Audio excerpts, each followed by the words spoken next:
Today's episode is brought to you by engineering.com, a globally trusted source for engineering content. Check out this and many other exclusive videos for the engineering professional found only on engineering.com TV today. Hello everyone and welcome to the Primary Loop presented by engineering.com. I'm Jim Anderton. I'm joined today by serial entrepreneur and engineer Jim Cantrell, CEO and co-founder of Phantom Space Corporation, builder of new generation orbital launch vehicles and satellites. Jim, welcome to the Loop. Hey, glad to be here. Thanks for having me.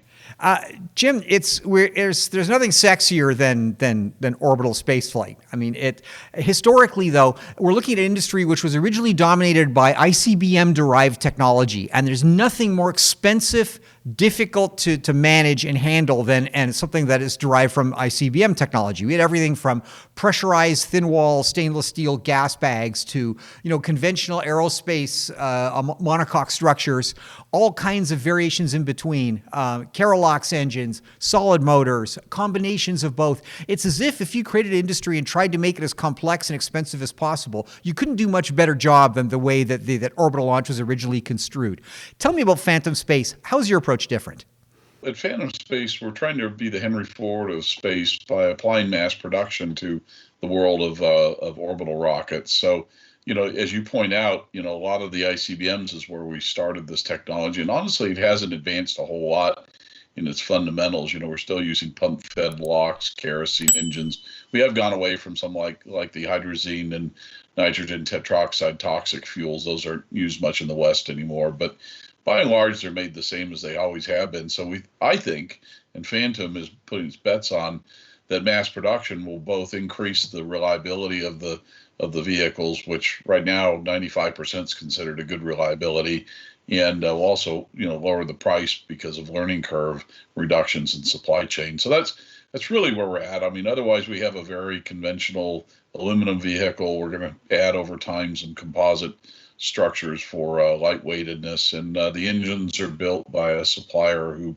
basically copied a 60s Soviet technology in terms of the energy cycle that they use. And so it's really kind of old technology just brought up to speed with modern manufacturing, which is really where I think the big advances have come across in all industries in the last 30 or 40 years. That's an interesting approach, because it's interesting that the space industry in which there's a draw toward conservatism for reliability, but by the same token, every gram is vital. So I can see how there's also a pull that says let's re-engineer this thing 10 times so we can pull every molecule of excess weight out of it. So how do you find that balance between something that is reliable that works, but something which optimizes your performance down there? Is that the kind of thing that engineering-wise you have to go through? You can choose where you put your emphasis, and frankly, NASA in the past has put a lot of emphasis on performance over reliability, but ultimately, like the shuttle, they had to reduce performance to get the reliability up. And we're focused primarily on reliability with our machine, and if we need a little bit more performance, i.e., more weight to orbit, we just make it a little bit bigger. So that's the funny thing about rockets is you can always make them a little bit bigger. But when you're talking about manufacturing, a lot of them, and we say mass manufacturing really only means 1 to 300 a year, which by most standards is not mass, but for rockets it is. You're not talking about something that's going to be a big difference. If it's a large vehicle or small vehicle, but at some point, if you get to say the Falcon 9 from SpaceX, the reason they've gone to reusability is because they really can't mass manufacture those larger stages. It's just not as practical, and it's just not feasible. Jim, you're also a spacecraft manufacturer and integrator, which is a little bit unusual for a new space company. That sounds like a lot of additional complexity, but at the same token, it sounds like there's some advantages there too, especially on the integration side. Why do both? Why build the launch vehicle and the payload? So, what we've realized is that the launch vehicle is actually a strategic capability. Yes, you can make money at it, and you can make good money at it, but it actually allows you to do things that other companies can't do, i.e., launch your own satellites, or in our case, we're actually deals with third-party constellations where we design, build, and fly out their satellites, and we can save them a lot of money and brain damage from having to set up this whole in-house space manufacturing capability. One of the problems with the space industry still is human capital. There's just not that many people that know this line of business and how to create these things that fly reliably in space, whether it's the rocket or the satellite. So, what we're trying to do by combining these things is make room for those people who have ideas, we call them applications, that they can fly in space, and focus on that and focus on the engineering there and the problem solving there, rather than to reinvent the wheel and have to figure out how to build satellites all over again. And almost nobody tries to build a rocket just to go do their startup. But that's essentially what we're doing. And we also have our own space applications, much like SpaceX has Starlink. We have something called Phantom Cloud that's addressing a different market, but it's the same idea that SpaceX has. And this was one of my original ideas when I was there 20 some odd years ago, was to combine these two things. And I think it's worked out well for SpaceX. So we're gonna try to be the next generation of that here. Yeah. A question about the bus. The goal of the universal standardized bus that would enable easy access for the payload people to all sort of jump aboard and get something which you could easily integrate, and you could pop it on top of anyone's launch vehicle and go. That was at one point assumed it's going to be the future. On the other hand, we also see a world in which we have 3D printing and some advanced production technologies now where you really can make something bespoke with a unit size of 1 unit, 2 units, 3 units without a huge cost penalty. So do you see a future now with the smaller sats? Are we going to have standardized buses, do you think? Or are we going to reach a point where every payload is truly unique and that's okay and we can integrate it cost effectively anyway? So we kind of do have standardized buses. These so-called CubeSats are small, little, size of a loaf of bread satellites. And you can actually take your wallet and go online and buy parts for one of these and have them shipped to your house. It's that standardized. There's enough of them going on out there. The problem with those is they're generally not big enough to do what most people need to do in space, unless you put a lot of them up. And there's some companies that have constellations of those.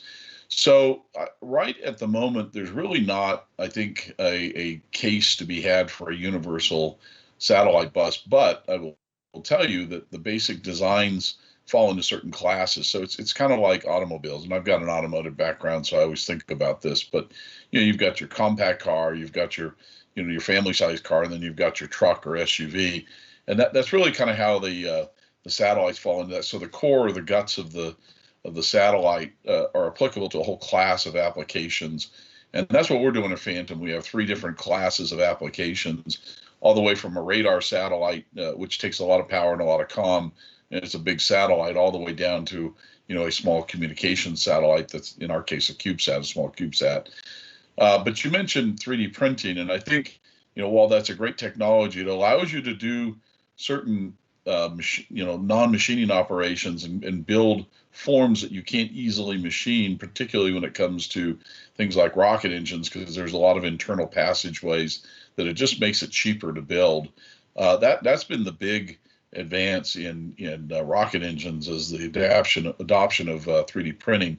But there's sort of a limitation to that. We saw, a couple of weeks ago, a rocket that was 3D printed that flew. The engines were traditionally 3D printed, and then the tanks were done with a sort of like a MIG welder on a robot arm to make the tanks. And I think that's a limited sort of application in space. The traditional manufacturing technologies still apply, and at least at this point in time, I don't see a case being made for that greatly reducing the need for doing a little bit of redesign on everybody's application. So, that's kind of what we're in the business of. Is we take our core satellite, we look at the application, we give it typically a different mechanical configuration because they're going to fly in a different orbit, and there's different geometry for the sun and so on. So you've got to reconfigure that, and maybe some performance issues. So that's how we take care of our customer satellites, and we've got like 4 contracts underway, and it's worked out pretty well so far, this strategy. Sure. Our own event timer here at engineering.com is applying pressure right now. And one last question for you, and that's reusability. It's been universally accepted by the non-specialist press that this is a great idea. Some of us with an engineering background do ask whether the performance, the decrement forced by carrying additional hardware, additional structural strength, plus propellant, unused propellant to get things like a first stage booster back to Earth. Is that always the best way to go compared to pulling cost out of the first stage and then expending it and then driving using that lift, that mass, and just simply delivering that as value? Is it what's your feeling about reusability? Is everything going to be reusable in the future, or are expendables still going to be around? This is a great question. So, and I spent a lot of time answering it. And reusability has its place. So you have to consider a number of things. If your vehicle is large enough, like say the Falcon 9, and I contend it's not practical to build them in numbers of 100 to 200 a year, then the next best thing you can do is to bring that stage back and reuse it. And if you have refurbishment costs and effort minimally needed for each of those stages, then it allows you to turn that launch around a lot quicker. You've offloaded the facility burden from having to build those very large stages, transport them, in their case of SpaceX, from California to Florida. And it just makes all the sense, so they can launch at a very high rate. Last year, I think they did a little over 60 a year.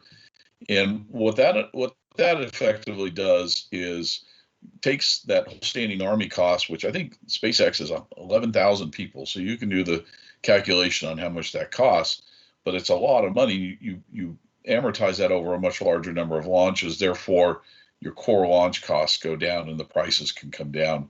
As you point out, though, there's a cost to this. So a Falcon 9 that is reusable will only put up half as much payload to orbit as it will do in an expendable version. So they will still sell you an expendable version at SpaceX, but it's much more expensive.